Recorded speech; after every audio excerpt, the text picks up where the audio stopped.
Nós já estudamos com o pastor Afonso Chaves aspectos doutrinários em Gênesis, em Êxodo, em Levítico, em Números. E agora chegamos ao quinto livro do Pentateuco, que é Deuteronômio. Com vocês, pastor Afonso Chaves, na série Aspectos Doutrinários no livro de Deuteronômio.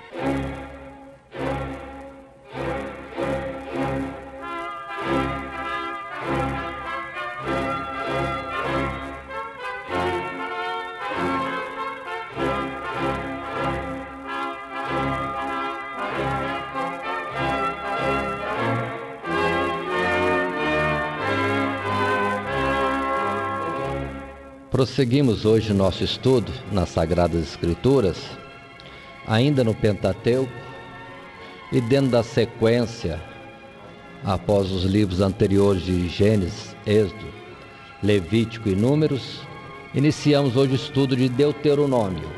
O nosso estudo continua ainda procurando observar os ensinos doutrinários que temos nesses livros e não precisamente a parte histórica ali também contida. Chegamos assim a este livro quinto, Deuteronômio. Observando primeiro este nome, ele simplesmente significa, conforme algumas versões, segunda lei, ou melhor dizendo, repetição da lei. É bonito observarmos que agora estamos numa época em que Moisés, com todo o povo de Israel, já está perto da terra prometida. Os 40 anos de deserto estão terminando. E Moisés sabe também que o seu tempo tem chegado ao fim.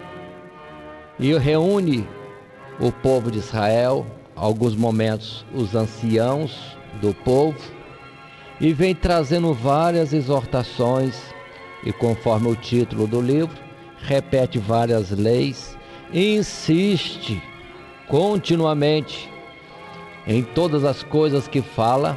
Observe que é repetição da lei, mas dentro do Deuteronômio as palavras de Moisés são repetidas. Ele cita a mesma coisa várias vezes. Observe que nisso aí já temos uma doutrina, o aspecto de não só falar uma vez daquilo que é concernente a Deus, ao seu ensino, aos seus mandamentos, o que é da sua vontade, mas insistir, voltar a repetir, não esquecer, justamente para estar isso despertado em nossa mente e no meio do povo, quais são os verdadeiros mandamentos, estatutos, determinações de Deus para cada um de nós. Assim, abrindo Deuteronômio, capítulo 1, verso 2, destacamos o que aqui está escrito. Observem, ele está repetindo e considerando todos os fatos anteriores. Ao fim da carreira, ele faz isto. Diz ele no verso 2, 11 jornadas há, desde Horebe, caminho da montanha de Seir, até Cádiz Barneia. Então, observe que ele está citando quantas jornadas o povo teve. E diz assim: e sucedeu que no ano 40º, no mês 10º, no primeiro dia do mês, Moisés falou aos filhos de Israel, conforme tudo que o Senhor lhe mandara acerca deles. Paremos. Quanto tempo? 40 anos. E mais 11 meses. Estamos no 10º mês. Na verdade, seriam 10 meses, iniciando agora o 11º. Mais de 40 anos foi a jornada no deserto, com mais exatidão de dias e meses. E vai avançar um pouco ainda. Verso 5. Moisés diz: da além do Jordão, na terra de Moabe, começou Moisés a declarar esta lei, dizendo: Observe que ele diz que é uma lei, mas na verdade, repetição do que já tinha dito ao povo. Verso 6: O Senhor nosso Deus nos falou em Horebe, dizendo: tempo bastante haveis estado neste monte, voltai-vos e parti, ide à montanha dos amorreus, e a todos os seus vizinhos, e à planície, e à montanha, e ao vale, e ao sul, e à ribeira do mar, e à terra dos cananeus, e ao Líbano, até o grande rio, o rio Eufrates.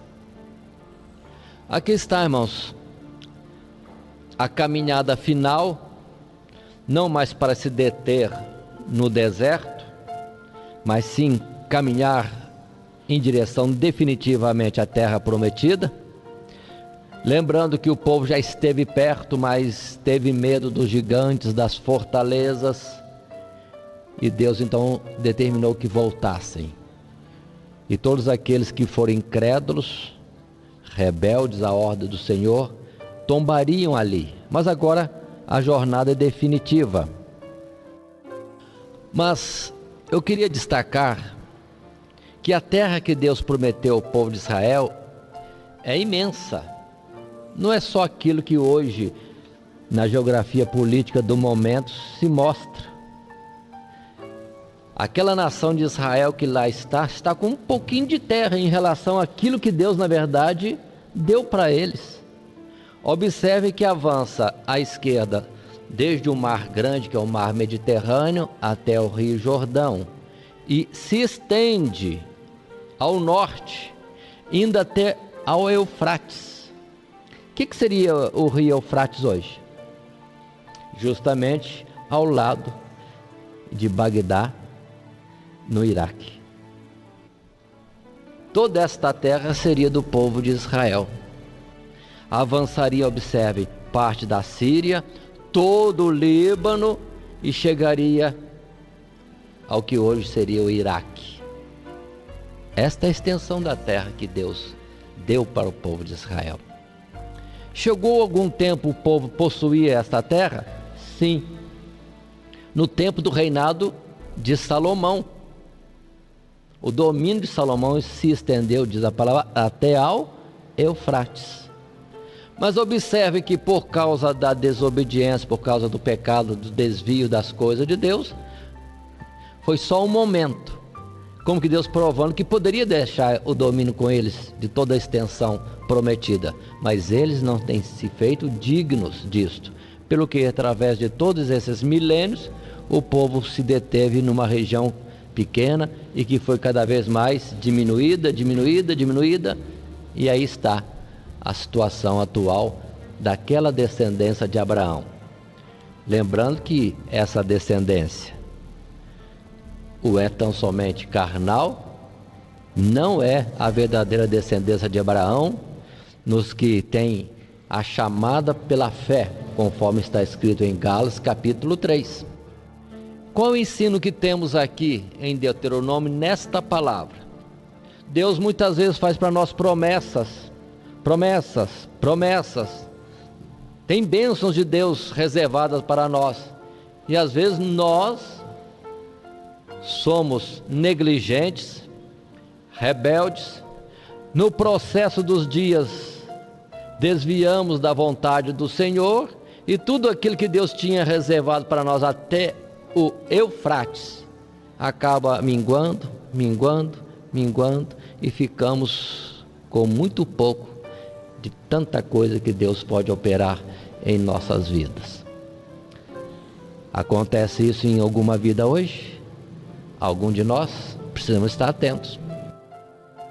Pelo que às vezes muitos não entendem a promessa de Deus que parece nunca vingar. E precisamos ver se não é condicional. A promessa que Deus deu ao povo dele é se permanecer guardando os seus estatutos.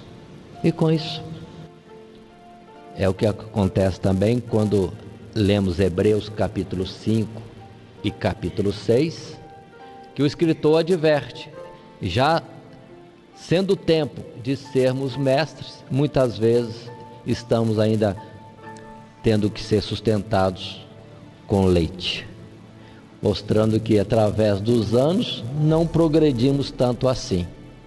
Ficamos parados no tempo e a maturidade, o crescimento cristão em Deus, crescimento espiritual, está detido. Somos, na verdade, raquíticos. Vamos ter isso como alerta e não como uma acusação, alguma coisa colocada em contrário a nós. Mas a palavra mostra o quanto Deus quer dar, reservou para dar, e o quão pouco o povo dele no passado, provado ainda hoje, recebeu e detém quase que nada. Mas continuemos. Moisés faz uma recapitulação de tudo. Nós não temos por intenção falar de história, não. Mas em Deuteronômio se fala de história, no sentido de que a história, para nós também, é um ponto que precisamos ter em conta como doutrina. Ou seja, temos mandamentos da parte de Deus que devemos guardar. Mas além dos mandamentos, temos toda uma história, uma relação de feitos do Senhor que nós não podemos esquecer. Tudo isso são a nossa firmeza, o que Deus tem feito, o que fez no passado, para ganharmos hoje confiança e disposição, ânimo para caminhar à frente, que o Deus que fez no passado é o mesmo que pode hoje também fazer. O nosso Deus é o mesmo ontem, hoje e eternamente. E é assim que Moisés passa as considerações dos fatos anteriores, lembrando a eles, observe, uma nova geração que ali está no deserto, pronto a entrar na terra prometida. Assim diz a palavra no verso 8 desse primeiro capítulo: eis aqui está a terra que eu a dei diante de vós, entrai e possui a terra que o Senhor jurou aos vossos pais, Abraão, Isaque e Jacó, que a daria a eles e a sua semente depois deles. Verso 9: e no mesmo tempo, Moisés disse: eu vos falei, dizendo, eu sozinho não poderei levar-vos. Como suportaria eu sozinho as vossas moléstias e as vossas cargas e as vossas diferenças? Observe que Moisés considera agora aquilo que foi falado lá no passado. Carga pesada o povo para Moisés. Quem orientou a Moisés foi o próprio sogro, Jetro, dizendo e observando que Moisés assistia sozinho a todo aquele povo. E veio a instrução, a consideração do sogro e a permissão de Deus, que Moisés destacasse homens que estivessem distribuídos no meio do povo, ajudando a levar a carga. Assim, diz o verso 15: tomei, pois, os cabeças de vossas tribos, homens sábios e experimentados, e os tenho posto por capitães de 10 e por governadores das vossas tribos. Continua: e no mesmo tempo mandei a vossos juízes, dizendo, ouvi a causa de vossos irmãos e julgai justamente entre o homem e o seu irmão e entre o estrangeiro que está com ele. Observe, irmãos, o que é próprio da obra de Deus. Ninguém faz a obra de Deus sozinho. Isso não é somente para os que presidem, os que lideram grupos na igreja. Tudo é feito em conjunto, repartido todas as tarefas. É onde em cada grupo, em cada departamento, precisa entender isso. Ninguém pode deter tudo, mas é próprio de Deus o repartir, o subdividir as tarefas e todos se envolverem. Eu já percebi, por exemplo, em uma das nossas congregações, alguns poucos obreiros que detêm tudo, querem fazer tudo. Como, por exemplo, dirige culto, canta, pregam, visitam, dirige um conjunto, dirige outro conjunto, oram, querem fazer tudo. Muito bom, é um bom ânimo para fazer tudo. Mas, entretanto, observei que o povo fica olhando, não tem participação, há um esfriamento, há, de fato, uma falta de crescimento no povo e a tendência é esmorecer. Enquanto que os que dirigem estão à frente precisam entender, repartam, vão dividindo, vendo as capacidades, vendo os dons e vão distribuindo o trabalho, porque é uma satisfação de cada um, de alguma forma, participar da obra de Deus, sendo líder de 10, ou de 50, ou de 100, ou de 1000, o que for.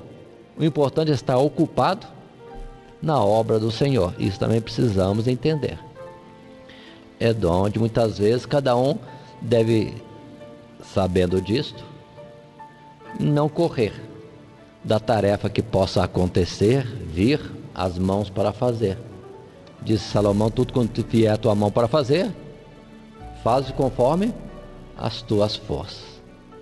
E muitas vezes para alguém que lidera é ruim quando se distribui serviço e alguém não quer fazer. Mas aí estão as coisas, e Moisés deixou este lembrete que foi feito. Quero destacar que não é somente os líderes dos grupos, mas também os que exercem juízo no meio do povo, o verso 16 que já li e o verso 17. E dentro do aspecto de juízo, a orientação que encontramos quando diz: não atentareis para pessoa alguma em juízo, ouvireis assim o pequeno como o grande, não temereis a face de ninguém, porque o juízo é de Deus. Porém, a causa que vos for difícil, fareis vir a mim, e eu a ouvirei. Nada de acepção de pessoas, tanto no sentido de que não é para prezar mais o rico, nem desprezar o pobre, nem pelo contrário também, ter dó a mais do pobre e apertar mais o rico. Tem que ser na medida certa do juízo. O que precisamos entender, que às vezes há a tendência de alguém querer ser exato, favorece um lado, porque é mais, vamos dizer assim, humilde, e aperta o outro. Não, tem que fazer juízo sem acepção, em todos os sentidos, ouvindo o pequeno e o grande. Continuando, no capítulo 1 ainda, verso 19, parte da história, Moisés lembra que eles quiseram uma prova da terra prometida, se de fato era terra boa, e mandaram os espias. Os espias foram, observaram a terra, viram que a terra era boa, deram testemunho: a terra é rica, mana leite e mel. Porém, mesmo assim o povo não quis ir, temendo os gigantes, o povo que morava em fortalezas. E diz o verso 26 desse capítulo 1: porém vós não quisestes subir, mas fostes rebeldes ao mandado do Senhor vosso Deus. 27, murmuraste nas vossas tendas e disseste: porquanto o Senhor nos aborrece e nos tirou da terra do Egito, para nos entregar nas mãos dos amorreus, para destruir-nos. Abrindo em Tessalonicenses, capítulo 5, na primeira carta, nós vemos uma palavra do apóstolo Paulo tão boa e importante que precisamos entender. Deus não nos destinou para a ira, mas para a aquisição de salvação em Cristo Jesus. Muitas vezes em nós há um temor, achando que Deus nos aborrece, que Deus não quer salvar, que Deus está nos apertando. Não existe isso. Da parte de Deus, qualquer que seja o obstáculo à frente, ou a dificuldade, o que Deus tem a nosso respeito é o interesse de nos dar o bem maior, não só nessa terra, mas por toda a eternidade. Nunca podemos duvidar do amor e da boa vontade de Deus para conosco, nem da sua capacidade de fazer. Mas observem que o povo estava achando que Deus queria o mal deles. Que absurdo! Que absurdo! Isso irritou Deus. Esse mau juízo de Deus. E precisamos entender o caráter de Deus, a sua personalidade. Deus é bom. Deus é juízo, é justiça, é benignidade. Deus é luz.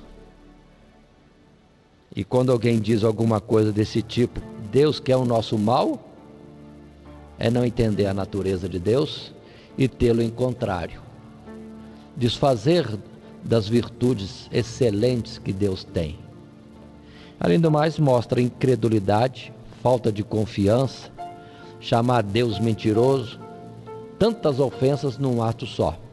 E o que aconteceu foi quando Deus, em ira, disse que aquela geração todinha não pisaria na terra prometida, mas certamente tombariam no deserto. E mandou que recuassem e voltasse o caminho atrás para o Mar Vermelho, e ali se deteriam no deserto até que toda aquela geração sucumbisse. Tão somente Josué e Caleb entrariam naquela terra. Nós vemos isso nos versos 35 e 36 deste primeiro capítulo. O que está escrito aí? Como se lê? Diz Deus: nenhum dos homens desta maligna geração verá esta boa terra que jurei dar a vossos pais, salvo Caleb, filho de Jefoné. Ele a verá, e a terra que pisou darei a ele e a seus filhos. Aí está. Queria fazer menção ainda no verso 38 e 39, esse destaque temos aqui. 28. Josué, filho de Num, que está em pé diante de ti, ali entrará. Esforça-o para que ele, porque ele a fará herdar a Israel. 39. E os vossos meninos, de que dissestes, por presa serão, e vossos filhos, que hoje nem bem nem mal sabem, ali entrarão, e a eles a darei, e eles a possuirão. Olha, irmãos, lembra um testemunho de fatos que aconteceram nesta igreja? Quando Deus avisou a igreja diversas vezes, e agora a gente percebe que foi nítido, foi exato o que Deus avisou. Quando naquele tempo antigo Deus falou desta forma: as águas vão abaixar. As águas vão abaixar. O que mais Deus disse naquela ocasião?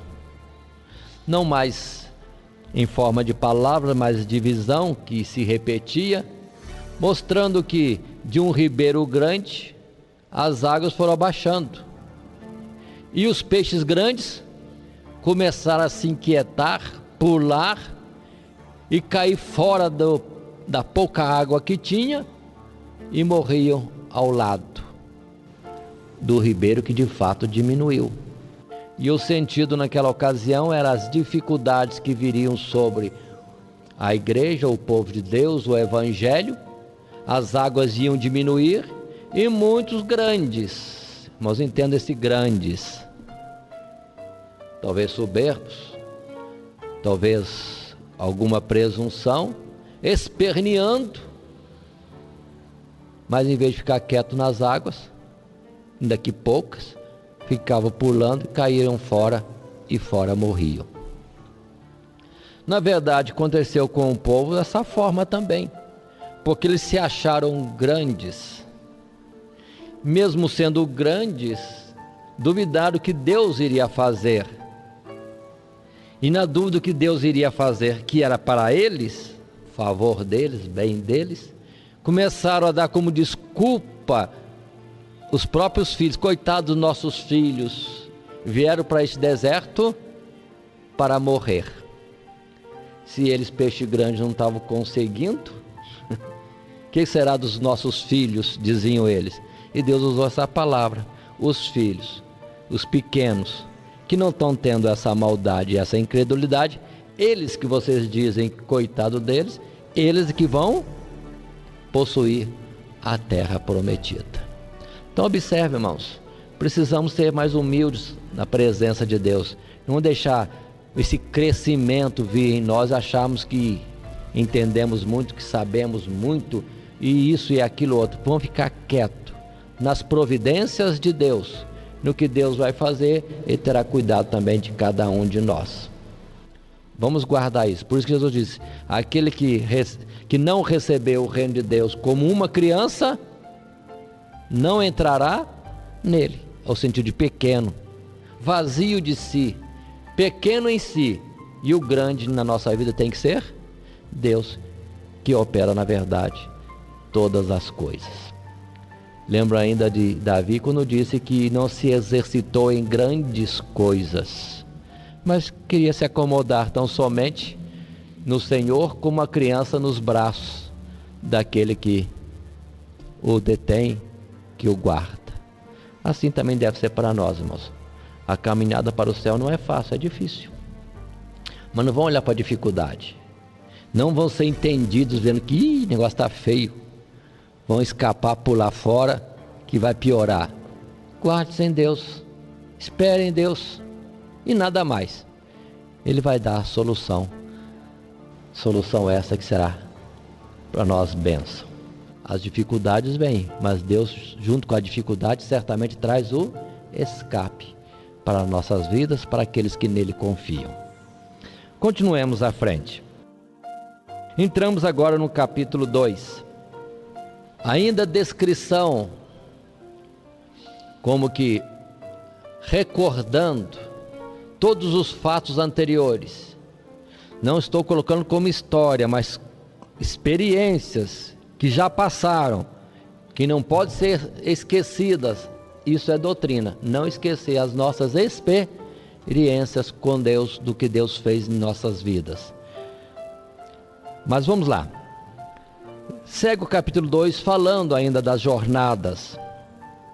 E diz a palavra que naquela jornada, verso 4, Deus dá ordem ao povo dizendo: passareis pelos termos de vossos irmãos, os filhos de Esaú que habitam em Seir, e eles terão medo de vós, porém guardai-vos bem. Não vos entremetais com eles, porque vos não darei da sua terra, nem ainda a pisada da planta de um pé, porquanto a Esaú tenho dado a montanha de Seir por herança. Deus, irmãos, é Deus de todos, individualmente ou em grupos. Deus é Deus das nações. Ele que reparte tudo, Ele que determina tudo. Todos dependem dele e são governados por ele. Observe que poderia haver a presunção no povo de Israel, filhos de Jacó, em somos de Deus, que às vezes ocorre em alguém, e desprezar os outros, ou até querer estar em vantagem, como poderia acontecer a Israel na caminhada pelo deserto, vindo a se encontrar com os moradores de Seir, que são os edomeus, que são os filhos de Esaú, descendentes de Esaú, irmão, portanto, do próprio Israel, ainda que rejeitados, não mexe com eles, porque Deus, na sua benignidade, tinha dado para eles também uma terra para eles morarem na superfície da terra em que todos nós habitamos. Observe que Deus reparte tudo. Então, o que é de Edom, é de Edom. O que é de Israel, já descrevemos. Vai até o rio Eufrates. Então, não toque na terra deles. Deus reparte tudo. Cada um tem a sua porção. Ninguém queira ter além daquilo que Deus lhe deu. A porção que Deus lhe deu é suficiente. Não vai sobrar. Não vai faltar. Continuando, verso 9 até o verso 14, mesma palavra, só que agora em relação a Moabe. Os moabitas são filhos, descendência de Ló. E por benignidade de Deus para com Ló e a sua descendência, Deus deu para eles também uma terra. Ainda que estivesse no caminho da passagem de Israel, não pode haver guerra. Não. Contorna, passa além, vai em frente, mas não toque, porque Deus deu aquela terra para a descendência de Ló em Moabe. E o verso 17 a 19, a mesma coisa para Amon. Amon é o outro filho de Ló, por amor a Ló. Observe que estamos perto de 500 anos depois de Ló. E Deus não esqueceu de Ló ainda. Valendo aquela palavra que Deus usa de benignidade e misericórdia até milhares de gerações. 500 anos quase separa esse tempo do tempo de Ló. E Deus não lembra-se de Ló. Então, por amor a Ló, deixa a descendência dele quieta e continuando na face da terra. Mas voltemos um pouco ao verso 14. Aqui há uma precisão de datas que diz: foram 38 anos. Leia o verso todo.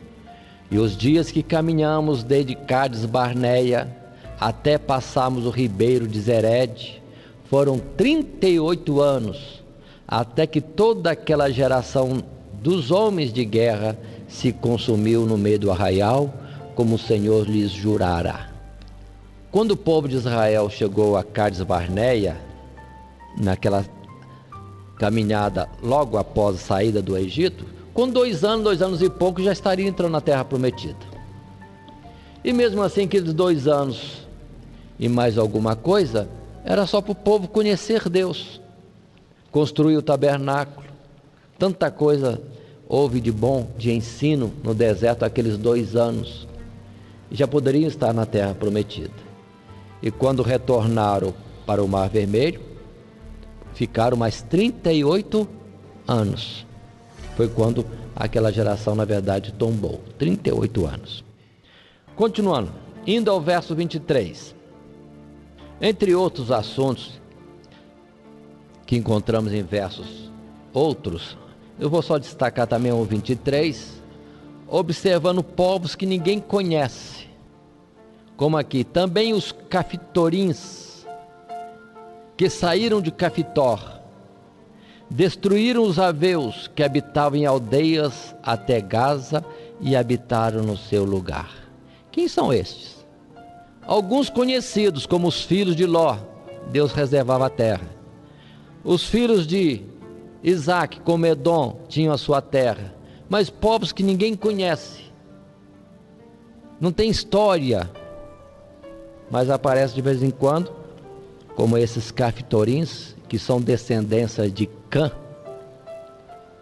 Deus também repartiu para eles terra, observando que Deus tira povo e coloca povo, ou dentro da palavra que Deus falou na Nabucodonosor, Deus pega aquele que pode ser humilde, pequeno, e colocar em lugar alto e exaltado, como pode pegar o que está em lugar alto e exaltado e colocar entre os humildes. O juízo pertence a Deus, mas Deus rege tudo, irmãos, o que nós conhecemos e o que nós não conhecemos, individualmente ou coletivamente. Tudo está na mão de Deus. Às vezes a gente se detém num Deus tão pequeno que mal age conforme queremos ou pensamos que deveria ser na nossa própria vida, mas na verdade Ele está regendo o mundo, o universo todinho, indistintamente.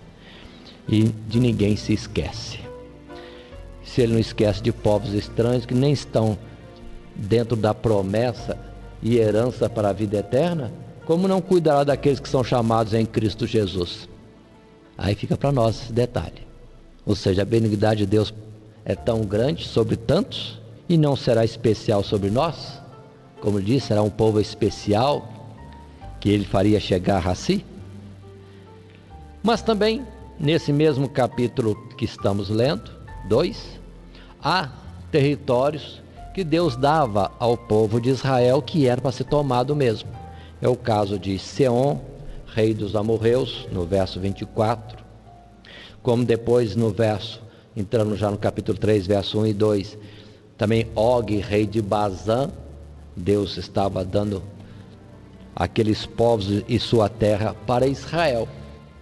Lembrando que 2,5 tribos rubenitas, gaditas e meia tribo de Manassés ficaram antes de atravessar o Jordão.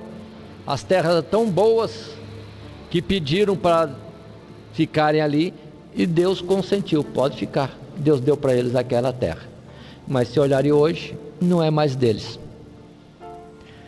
Não é mais. Seria a terra da Jordânia e avançando para a Arábia, Síria e outras terras. Justamente porque não guardaram o conserto de Deus. Além de toda aquela terra que Deus tinha prometido, que falamos no início, Deus não acrescentou mais. Toda a terra de Og, toda a terra de Seom, terra dos amorreus e terra também de Bazã. Mas continuemos. Chegamos ao capítulo 3, verso 21 em diante. Dentro dessa história toda, de vez em quando, não é só uma vez, Moisés lembra-se e diz para o povo que ele mesmo, Moisés, não entraria na terra prometida. Verso 23. Diz Moisés: também eu pedi graça ao Senhor, no mesmo tempo, dizendo: rogo-te que me deixes passar, para que veja esta boa terra que está além do Jordão, esta boa montanha e o Líbano. Porém o Senhor indignou-se muito contra mim, por causa de vós, e não me ouviu. Antes o Senhor me disse: basta, não me fales mais neste negócio. Dentro de toda aquela rebeldia do povo, Moisés também foi prejudicado. Não poderia ir.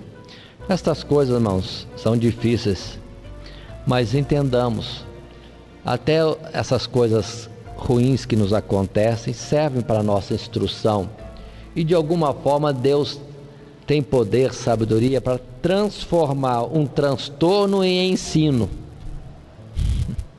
De fato, Moisés não poderia levar o povo de Israel à terra prometida. No sentido outro também, da justiça e verdade que há em Deus nos seus mistérios. Porque Moisés representava a lei. A lei nunca poderia introduzir ninguém na terra prometida.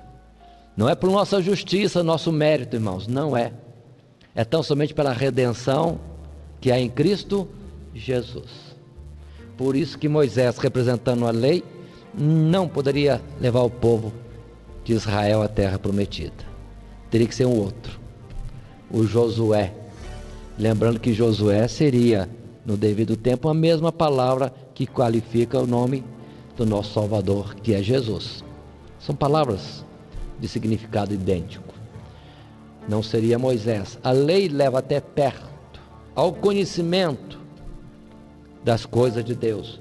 E a lei principalmente nos leva ao conhecimento da nossa fragilidade, de que somos transgressores, que não somos justos, que não conseguimos cumprir a lei, e a lei não é como oposição, é testemunho. Se cumprimos a lei, somos como Deus, justos como Deus, mas ninguém é como Deus, ninguém consegue ser como Ele, em justiça, em coisa alguma, pelo que nunca será por direito, por mérito que alguém vai chegar nos céus.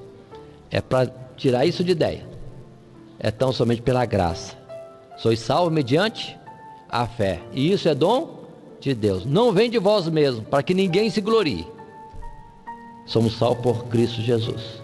É onde temos que tomar o cuidado nos nossos pensamentos, nas nossas ações, para nós não nos enganarmos achando que fazendo desse jeito eu estou melhor do que o meu irmão, eu vou ter entrada mais fácil no céu. Não. Qualquer que seja a nossa peleja, guarde sempre, entramos porque Cristo Jesus, na verdade, abre o Jordão para passarmos, Ele nos conduz nessa travessia.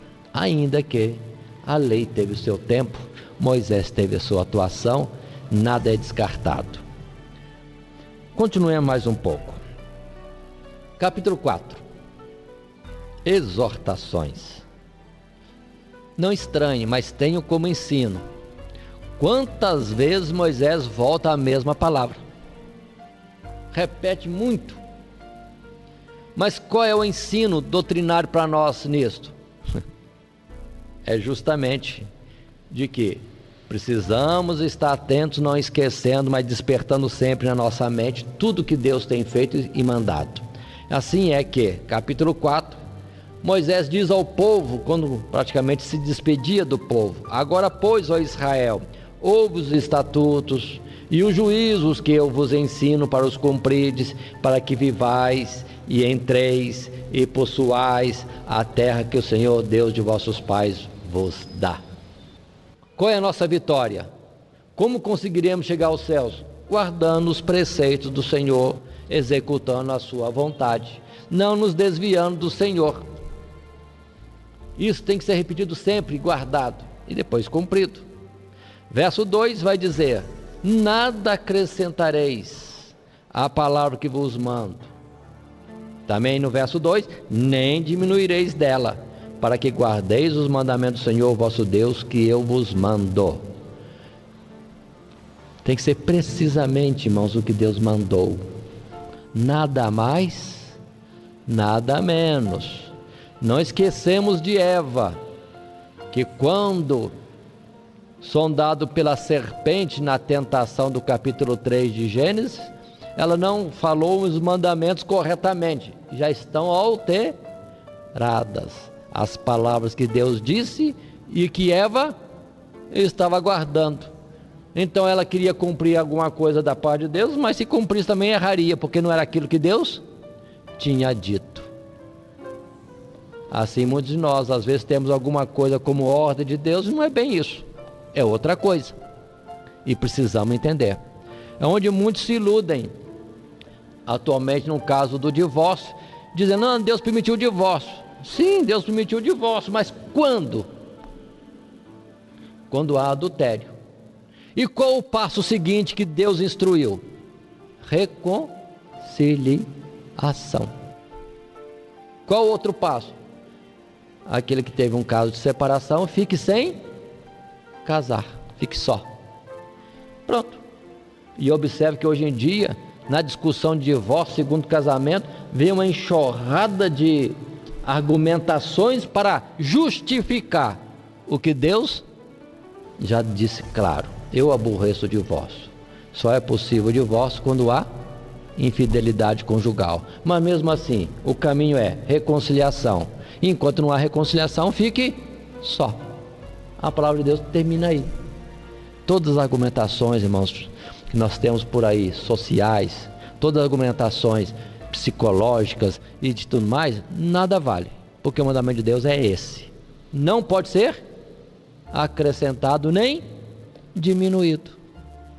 Continuando, termina o verso 4 desse capítulo 4 dizendo: porém vós vos chegastes ao Senhor vosso Deus, hoje todos estáis vivos. Por que alguém permanece vivo? Porque se guarda no Senhor. Quem não se guarda no Senhor, não permanece vivo. Mas continua Moisés ainda falando, verso 6, guardai-os, falando dos mandamentos, guardai-os, pois, e fazei-os, porque esta será a vossa sabedoria e o vosso entendimento perante os olhos dos povos que ouvirão todos esses estatutos. E dirão: só este grande povo é gente sábia e inteligente. Irmãos, o que há nos mandamentos, estatutos, na vontade de Deus, é o de melhor, de excelente, de mais sábio que possa existir. Se alguém contende, critica, zomba da nossa forma de viver, falta de sabedoria. Mas nós nos detendo naquilo que Deus tem nos ensinado, isso com respeito às ações comuns do mundo, tanta coisa que as pessoas fazem e dizem: mas você não faz isso? Estão perdendo a oportunidade de aproveitar o mundo. Nada disso. coisa alguma desta justifica, mas ficando nos mandamentos do Senhor, nos seus preceitos, na exortação à santidade, restringindo de algumas coisas, tanto no comer, no falar, no vestir e tudo mais, é a forma correta, sábia que nós temos, e isso vem da parte de Deus. E alguém que for inteligente vai ver que é melhor este caminho. É melhor este caminho. Continuemos mais um pouco. Também vão dizer, verso 7, porque que gente há tão grande que tenha deuses tão chegados como o Senhor nosso Deus, todas as vezes que o chamamos? Isso significa Deus perto de nós, não longe. É a palavra que Jesus diz: estarei convosco até a consumação dos séculos. Mas volta e meia o crente pensa que está só. Na hora que vem a dificuldade, a luta, Deus abandonou. Não tenha isso em conta, não é verdade. Deus nunca está longe, está perto. Este é o propósito de Deus, está perto, muito perto, tão perto que está dentro de nós, faz em nós morada. Continuando, verso 9 vai frisar outra vez. Observe que esta repetição não é minha, é da própria palavra de Moisés. Então somente guarda-te a ti mesmo e guarda bem a tua alma, que te não esqueças daquelas coisas que os teus olhos têm visto, e se não apartem do teu coração todos os dias da tua vida, e as farás saber a teus filhos e aos filhos de teus filhos. Volta a este ponto, irmãos. História. É bom de vez em quando ficarmos parados, meditando tudo o que aconteceu na nossa vida depois que aceitamos Cristo como nosso Salvador. É bom considerar como estava a nossa vida, onde daria.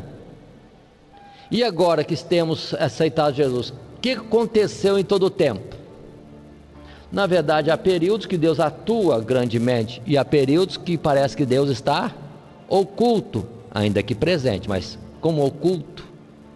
Observe que quantas vezes Deus operava no meio do povo e às vezes estava como que longe, mas no momento certo se via a glória de Deus sobre o tabernáculo e o povo voltava-se para o tabernáculo.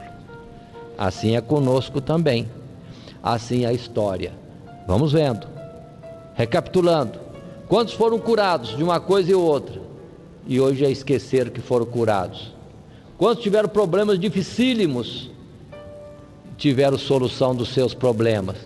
Quantos estavam em perigo até mesmo de morte e foram livres? Não pode esquecer, tem que relembrar, colocar limpo de novo na memória tudo isso, que é a nossa firmeza para os dias seguintes ou a luta atual que possa estar na vida de cada um. Continua a história, ainda no verso 11 do capítulo 4, Moisés alerta: quando Deus falou com eles no monte Horebe, não se viu figura alguma, para ninguém estar diante de uma imagem, de um ídolo, de uma figura, quer seja de animal, de mulher ou de homem, e achar que naquele objeto, naquela escultura existe algum poder. O próprio Deus revelou-se como sem semelhança alguma, para que ninguém depois queira fazer algo em que se olhe e tenha alguma coisa como firmeza para si. A tendência humana é isso. Se nós não vermos, não tocarmos, não há poder. Enquanto na verdade Deus não se vê, não se toca e tem poder. E a tendência dos homens é um objeto, uma imagem, uma figura. Daí vem o sal grosso, vem o raminho não sei o que, vem a rosa disso, vem o azeite do Getsemane, vem a água do Jordão, vem a areia do deserto do Sinai. A pessoa tem que ter algo na mão, ver para achar que tem, aí agora tem poder. Isso é misticismo e não é fé. Isso não é fé. A fé é o firme fundamento das coisas que se esperam e a prova das coisas que não se veem.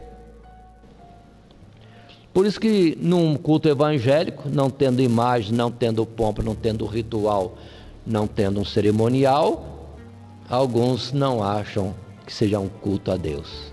Mas quando se coloca no lugar pintado de imagens e de fumacinha, de incenso e luzes piscando, aí, cuidado, cuidado.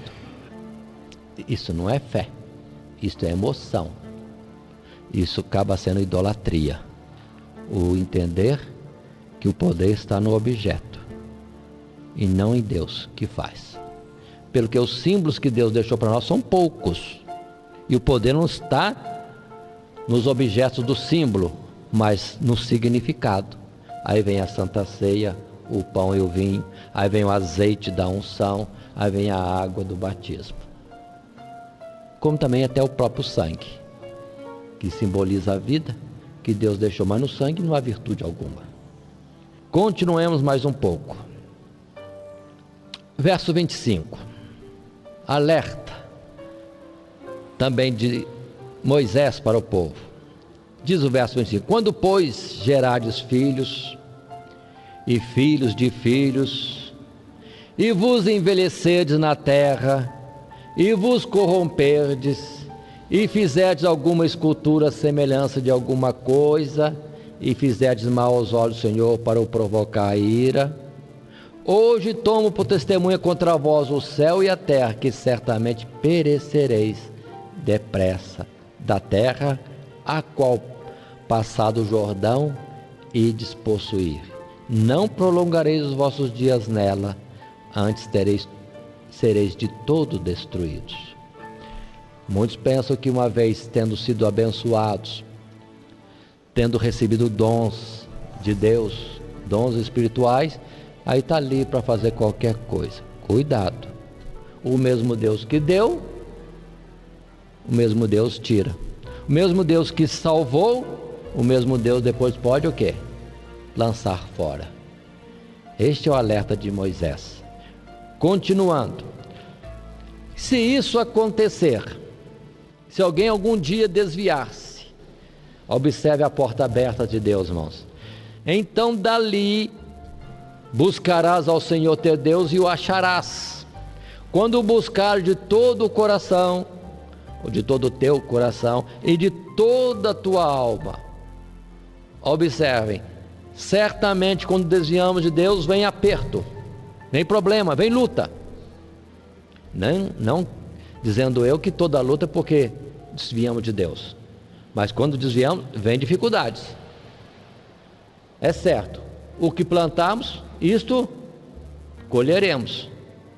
Mas Deus está sempre na expectativa. Este mesmo mal que vem pela nossa falha é misericórdia de Deus como correção para nós voltarmos para Ele.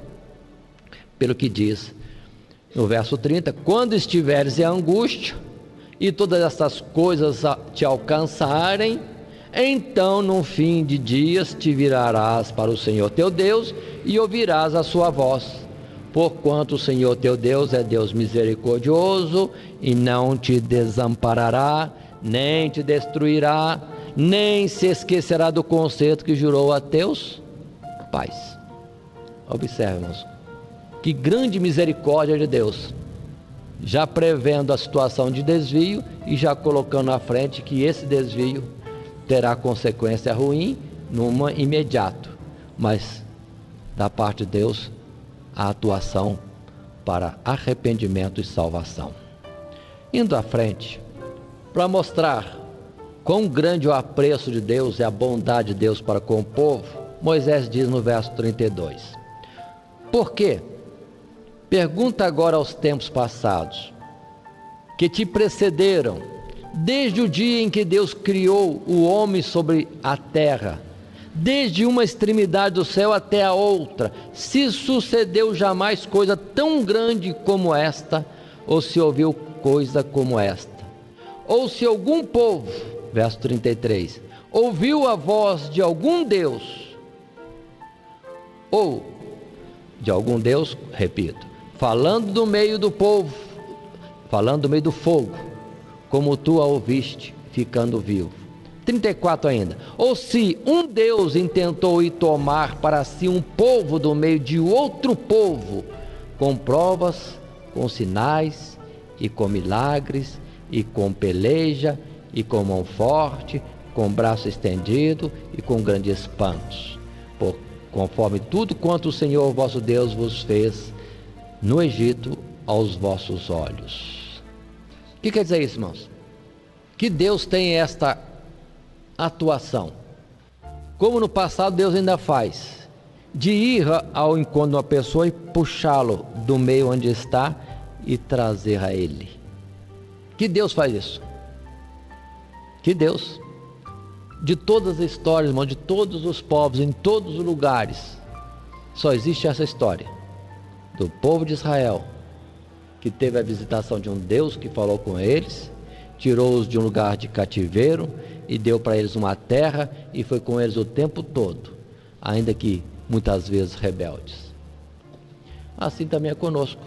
Nós estávamos quietos na nossa família, na nossa religião, no nosso trabalho, nos nossos afazeres, e Deus foi lá nos tirar para nos dar uma salvação, bênçãos tais que nós nem imaginávamos, nem sonhávamos, nem pedíamos, nem nada. Assim Deus tem sido para conosco, feito assim e operando desta forma, às vezes até contrariando a nossa vontade, como o testemunho de muitos que Deus fala e insiste e diz: aqui não é o seu lugar, e venha para o meio do meu povo. Mas tudo isso Deus fez com Israel para mostrar. Observe bem quando ele diz mais à frente, no verso 39, pelo que hoje saberás e refletirás no teu coração que só o Senhor é Deus, em cima no céu e embaixo na terra, nenhum outro há. Nenhum outro há. Toda obra, irmãos, que existe realizada na nossa vida, para nós entendermos, não há outro Deus. Não há outro Deus. Cada um tem um testemunho de como foi tirado do lugar que estava para entrar neste caminho de após Cristo. Cada um sabe. Muitos modelos de testemunho existem por aí.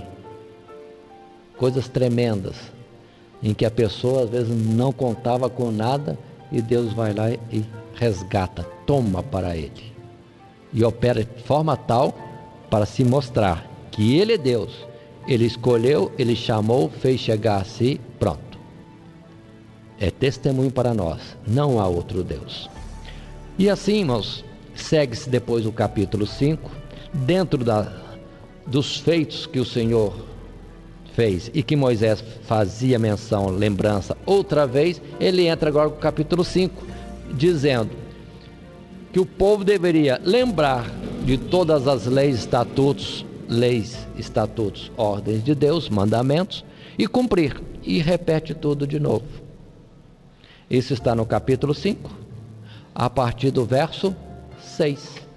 Observe como Deuteronômio de fato é repetição da lei, na verdade é a repetição de tudo, é uma recordação de toda a trajetória do povo até ali, no ponto que estavam, um pouco antes de atravessar o Jordão.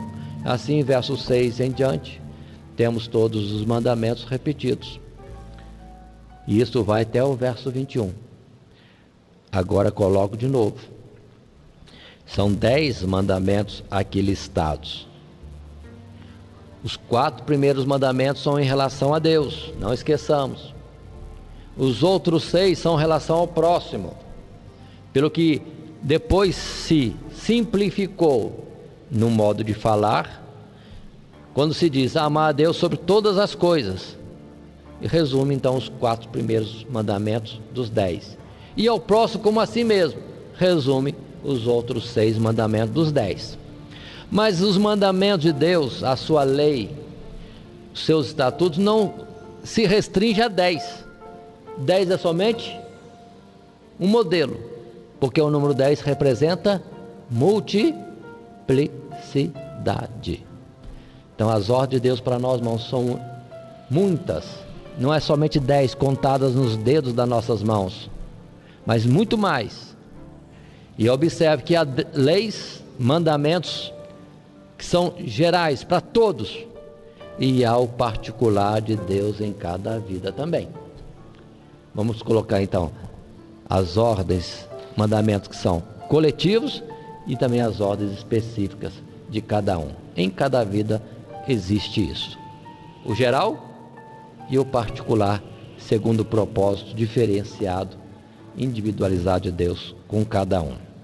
Ainda dentro desta palavra, quando a lei é dada, verso 22 a 27, Moisés lembra.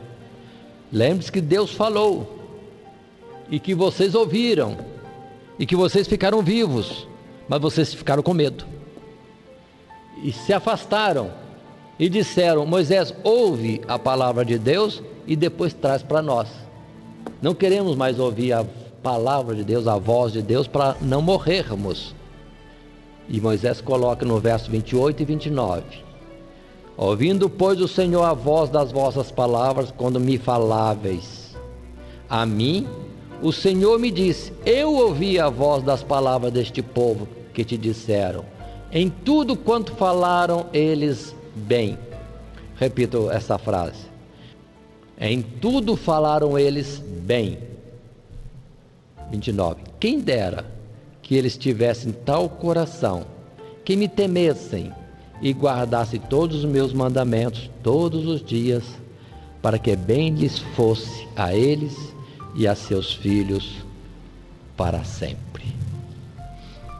Qual é a expressão de Deus que Moisés está lembrando? Que, irmãos, o temor que o povo teve lá no deserto é uma coisa boa. Deus disse, muito bom. Tiveram temor, medo mesmo de Deus, quando Deus trazia um mandamento. Mas depois vamos entender, quando ouvimos Salomão dizendo, o temor do Senhor é o princípio da sabedoria. Que significa isso?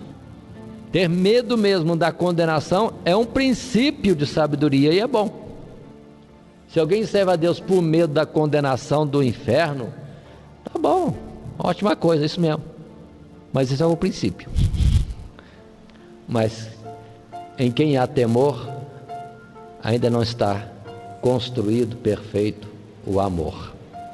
Deus não quer que nós cheguemos a Ele ou sirvamos por temor. O temor é bom para resguardar-nos de negligenciarmos e pecarmos, desprezando a Deus. Mas a excelência não é o temor. A excelência é amar a Deus, porque Ele é benigno, porque Ele é bom, porque Ele é digno de todas essas coisas. Então, o temor é bom, mas é só princípio. E a excelência é chegarmos a Deus mesmo, com amor, gratidão por tudo quanto Ele tem feito. Nós vamos fazer a interrupção do nosso estudo, nesse capítulo 5. Na próxima oportunidade, entramos no capítulo 6 de Deuteronômio. Que Deus abençoe em Cristo Jesus. Amém.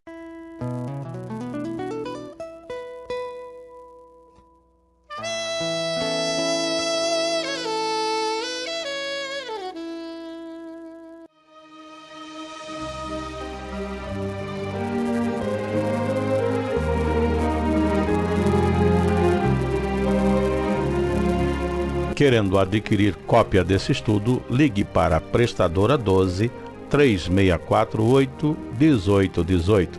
Teremos imenso prazer em atendê-los.